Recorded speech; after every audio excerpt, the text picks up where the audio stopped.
Salam damai sejahtera bagi kita semua yang dikasihi Tuhan dan yang mengasihi Tuhan.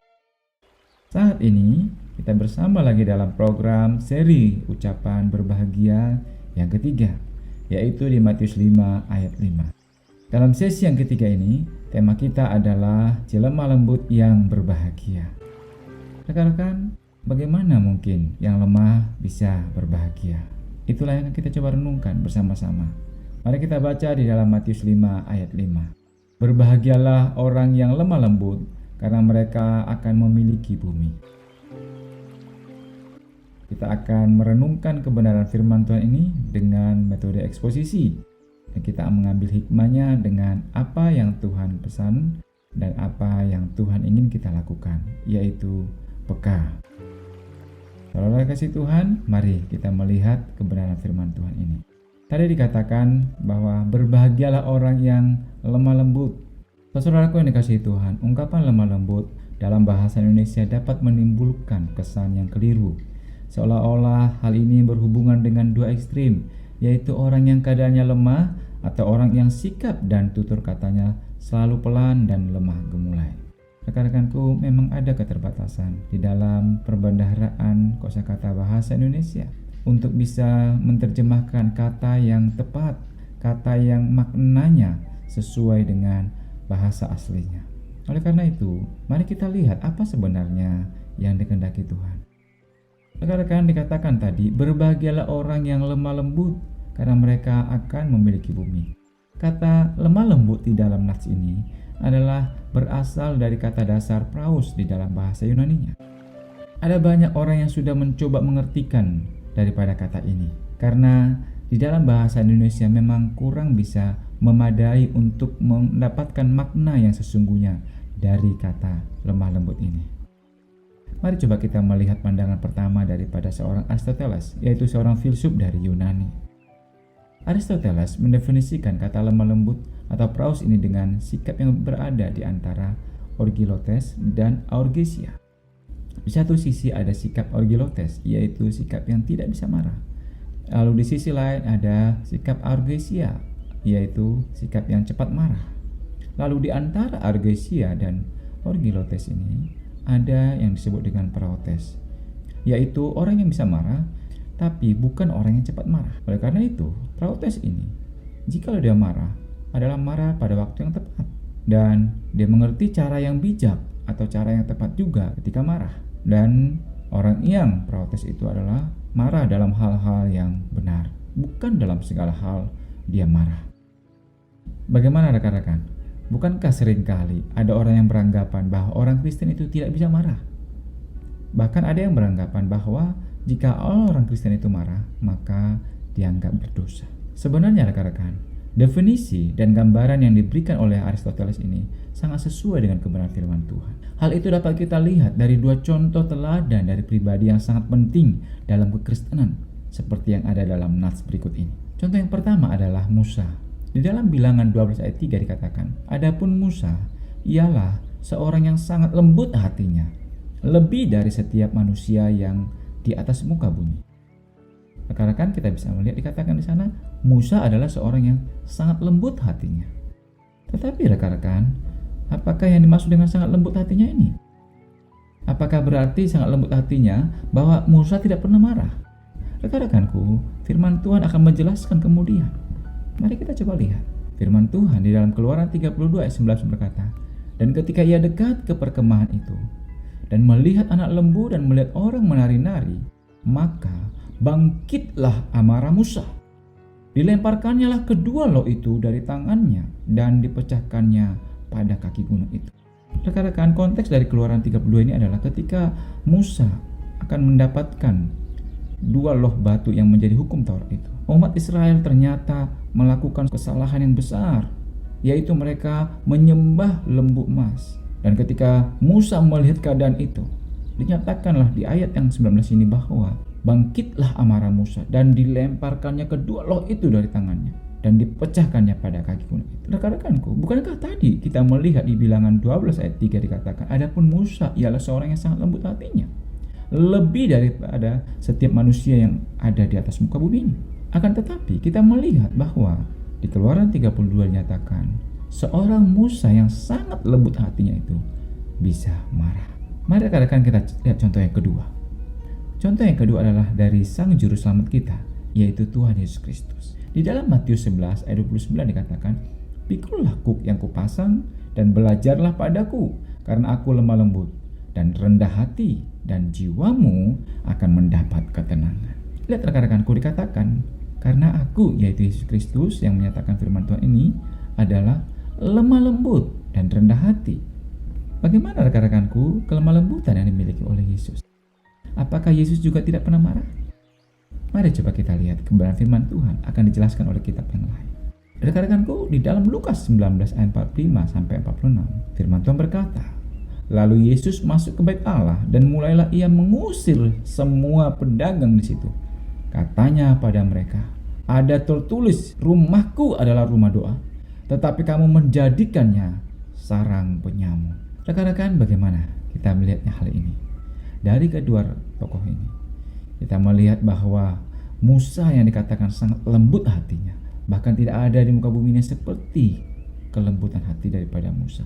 Tetapi Musa pun pernah marah. Tetapi bukan juga di dalam kitab-kitab lain dinyatakan bahwa Musa bukanlah orang yang cepat marah juga. Tetapi yang pasti dia pernah marah. Dan marah pun di dalam hal yang benar, yaitu ketika umat itu menyembah ilah yang lain. Rekan-rekanku, demikian juga Yesus Kristus. Yesus Kristus juga adalah yang lemah lembut, bahkan dia minta kita untuk meneladani dia. Akan tetapi, di dalam kelemah lembutan Tuhan Yesus Kristus pun, dia pernah marah. Dia marah ketika bait Allah digunakan untuk menjadi sarang penyamun, yaitu orang berjual beli, bukan lagi untuk menyembah Tuhan, memuji, memuliakan nama Tuhan, mendatangkan damai. Bagaimana rekan-rekanku? Dari kedua tokoh ini, kita bisa melihat bahwa apa yang dikatakan Aristoteles ada kebenarannya. Bahwa apa? Bahwa praotes atau kelemah lembutan itu berada di antara orgilotes yang sama sekali tidak pernah marah, dan juga di antara orgisia yang selalu atau cepat marah. Rekan-rekan, bagaimana kita melihatnya hal ini? Seringkali ada orang-orang yang jatuh ke salah satu ekstrim, yaitu di satu sisi ingin kelihatan baik maka tidak pernah marah. Di sisi lain ada orang yang kelihatan ingin dihormati maka dia suka-suka marah. Saudara kasih Tuhan, apakah kedua sifat atau karakter yang tidak pernah marah atau suka marah ini adalah satu karakter yang benar? Di sekitar kita bisa melihat ada orang-orang yang seakan berlomba-lomba ingin menyatakan kalau tidak pernah marah. Kita bisa melihat beberapa contoh berikut ini. Ada artis atau orang-orang tertentu yang ingin menunjukkan bahwa orang tuanya atau di antara mereka suami istri tidak pernah saling marah. Seakan mereka ingin membanggakan, merasa bahwa itulah yang baik dan yang layak untuk dibanggakan di depan umum. Padahal sebenarnya hal itu bukanlah sebuah kebenaran. Hanya kelihatan baik, tetapi bukanlah hal yang benar. Karena kalau kita melihat kebenaran firman Tuhan tadi, justru lemah lembut bukanlah sama sekali tidak pernah marah. Bagaimana jadinya kalau ada anak yang salah? Apakah anak itu tidak akan ditegur agar tahu kesalahannya? Bukankah kalau anak itu dibiarkan terus dalam kesalahan, justru membiarkan anak itu jatuh ke dalam kebiasaan atau karakter yang dia sendiri tidak sadari bahwa hal itu salah? Akan tetapi yang sering kali kita lihat bahwa orang seringkali membanggakan kalau dia tidak pernah menegur anaknya atau menasihati atau marah terhadap anaknya ketika anaknya salah. Tetapi di sisi lain ada orang tua yang ingin menunjukkan bahwa untuk dia dihormati atau ditakuti oleh anak-anaknya, maka setiap saat dalam hal apa saja orang tuanya itu akan selalu memberikan solusi bahwa dia harus marah, seakan jalan satu-satunya haruslah marah. Bukankah sebenarnya justru kalau orang tua itu sering-sering marah, maka tidak ada muncul rasa hormat kepada orang tuanya, atau tidak ada lagi rasa takut. Karena apa? Karena sudah merasa itu sesuatu yang biasa. Hal ini pun bukanlah sesuatu yang baik, dan ini pun tidak dikehendaki oleh firman Tuhan. Karena kehormatan atau rasa disegani itu bukanlah dengan menunjukkan bahwa kita keras, bahwa sesuatu yang suka marah atau pemarah. Justru kalau kita ada orang tua yang bisa menempatkan dirinya marah pada waktu yang tepat dan dalam hal yang tepat juga, tidak dalam segala hal dia harus marah, Justru hal itulah yang akan menunjukkan respek atau rasa hormat kepada orang tua itu. Demikian juga di dalam pernikahan. Menurut rekan-rekan yang dikasihi Tuhan, bagaimanakah caranya agar seorang suami dihormati oleh istrinya atau ditakuti atau disegani oleh pasangannya? Caranya bukanlah dengan menjadi seorang suami yang suka marah. Bisa jadi kalau memang sering marah ditakuti, tetapi apakah kita ingin menjadi orang yang ditakuti atau orang yang dihormati? Demikian juga seorang ibu atau seorang istri. Apakah seorang istri yang suka marah atau menjadi pemarah itu adalah sesuatu yang akan ditakuti atau dihormati oleh pasangan atau anak-anaknya? Jangan sampai anak-anak atau pasangan kita tidak ingin di rumah karena dia takut atau dia tidak senang ada orang yang suka marah di rumah, sehingga mereka selalu ingin menghindar untuk bersama-sama di dalam rumah. Saudara yang dikasihi Tuhan, disinilah terlihat bagaimana indahnya dan betapa dalamnya kebenaran firman Tuhan, bahwa yang dikehendaki oleh Tuhan bukanlah tidak pernah marah sama sekali seperti yang dibanggakan oleh dunia ini, dan juga bukanlah menjadi orang yang suka marah seperti yang digunakan oleh dunia ini untuk mencari hormat, untuk menjadi orang yang ditakuti. Bukankah sebenarnya justru kebenaran firman Tuhan ini yang harus dilakukan, bahwa dia bisa marah pada waktu yang tepat, dalam hal yang tepat, dan dengan cara yang tepat juga. Kiranya hal ini menjadi ciri karakter kita bersama-sama. Ini adalah pengertian yang pertama daripada lemah lembut. Apakah ada pengertian selanjutnya daripada lemah lembut di dalam bahasa aslinya? Mari kita lihat.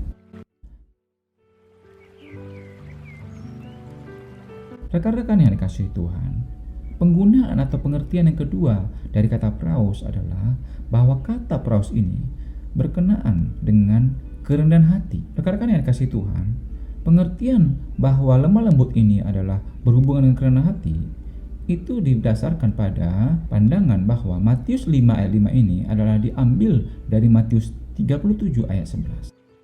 Tetapi orang yang rendah hati akan mewarisi negeri dan bergembira karena kesejahteraan yang berlimpah-limpah. Dari nas ini kita bisa melihat kesejajarannya atau paralel daripada kedua kitab ini, yaitu kata berbahagialah di dalam Matius 5 ayat 5 diterjemahkan di dalam Mazmur 37 ayat 11 adalah dengan kata bergembira.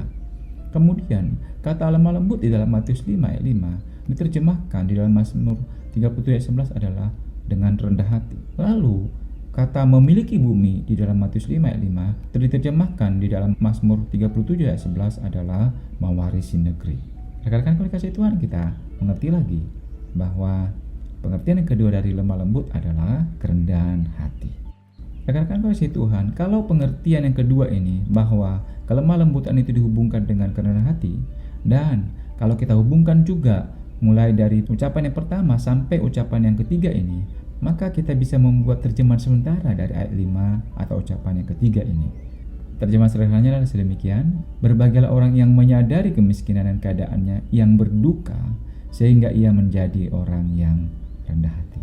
Saudara kasih Tuhan, dari kebenaran ucapan yang ketiga ini dinyatakan bahwa orang yang rendah hatilah justru yang memiliki kebahagiaan. Saudara kasih Tuhan, bukankah memang dikatakan bahwa justru orang yang merendahkan hatinya akan ditinggikan oleh Tuhan, dan justru orang yang meninggikan hatinya akan direndahkan oleh Tuhan?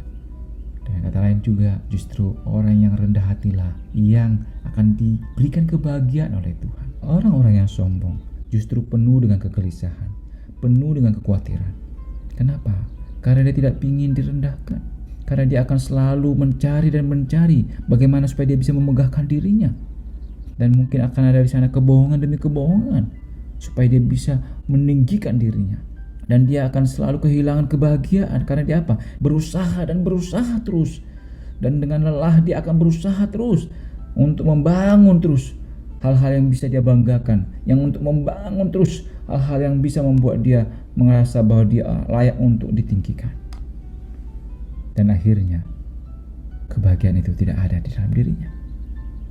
Saudara kasih Tuhan, sungguh indah kebenaran firman Tuhan ini. Saudaraku yang dikasih Tuhan, apakah hanya dua ini pengertian daripada lemah lembut di dalam bahasa aslinya? Di dalam bahasa aslinya ternyata masih ada pengertian yang ketiga. Saudara yang kasih Tuhan, ternyata pengertian yang ketiga ini, bahwa kata praus ini dihubungkan dengan binatang-binatang yang dilatih oleh tuannya, sehingga mempunyai pengendalian diri, sehingga mau menurut perintah daripada tuannya.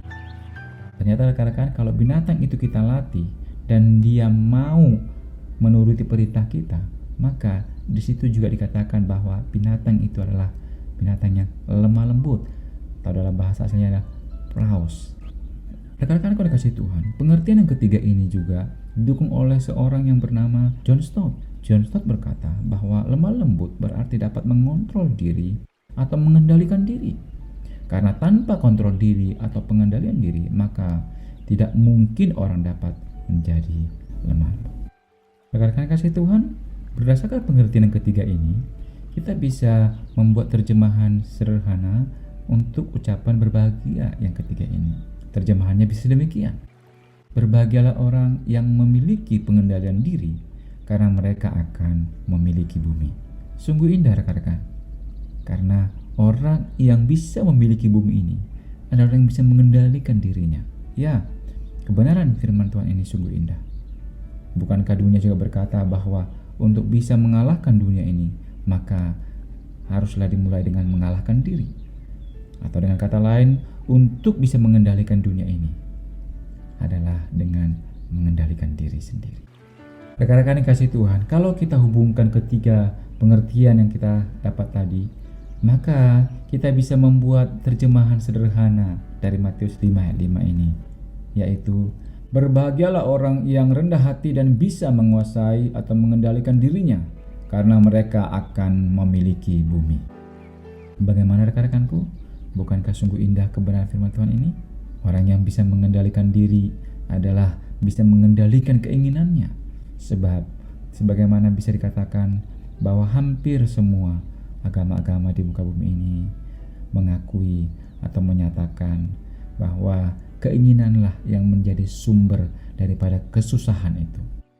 Di mana ada keinginan yang terus bergejolak, membuat kekhawatiran, membuat kegelisahan dalam jiwa.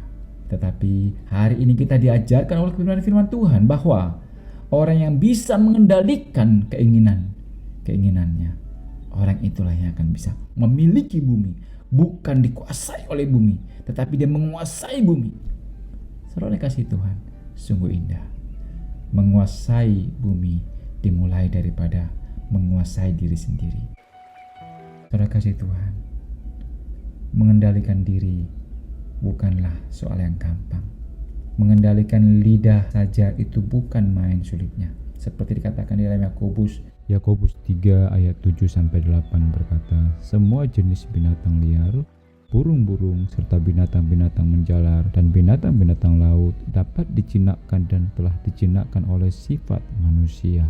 Tetapi tidak seorang pun berkuasa menjinakkan lidah. Ia adalah sesuatu yang buas, yang tak terkuasai, dan penuh racun yang mematikan. Berdasarkan firman Tuhan ini, bahwa kita sungguh sangat tidak mampu untuk menguasai lidah. Hal itu sesuai dengan firman Tuhan juga di dalam ucapan berbahagia ini, karena memang kita adalah orang yang miskin, orang yang sudah berdosa, yang tidak punya kemampuan untuk menguasai, mengendalikan hidup kita. Oleh karena itu, apa solusinya? Solusinya adalah seperti yang dikatakan oleh Yeremia 17 ayat 7, yang diterjemahkan oleh firman Allah yang hidup adalah sedemikian. Tetapi berbahagialah orang yang mengandalkan Tuhan dan yang berharap kepadanya. Rekan-rekan yang kasih Tuhan, sungguh dengan mengandalkan dan berharap kepada Tuhan saja kita bisa akan menjadi orang yang berbahagia, karena kita dimampukan untuk menguasai, mengendalikan diri kita. Apalagi mengendalikan hati yang sungguh-sungguh sulit untuk dikuasai. Hati manusia hanya Tuhan yang bisa menenteramkannya.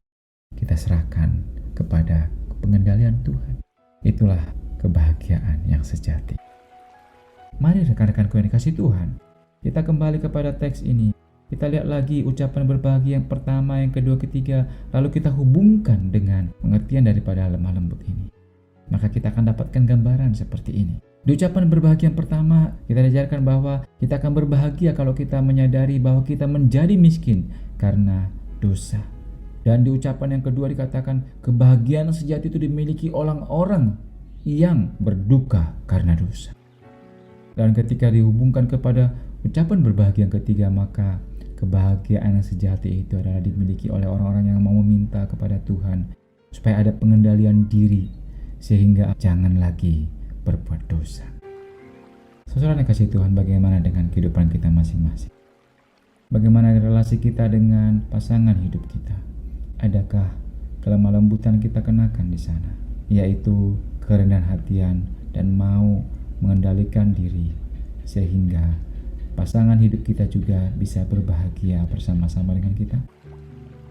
Rekan-rekan kasih Tuhan, bagaimana juga di dalam relasi kita dengan teman-teman sekerja kita atau sahabat kita atau teman-teman sekolah kita? Adakah kita juga mengenakan kelemah lembutan, yaitu kerendahan hati dan kemauan untuk mengendalikan diri atau menguasai diri, sehingga rekan-rekan kita, sahabat-sahabat kita semuanya bisa merasakan bahagia.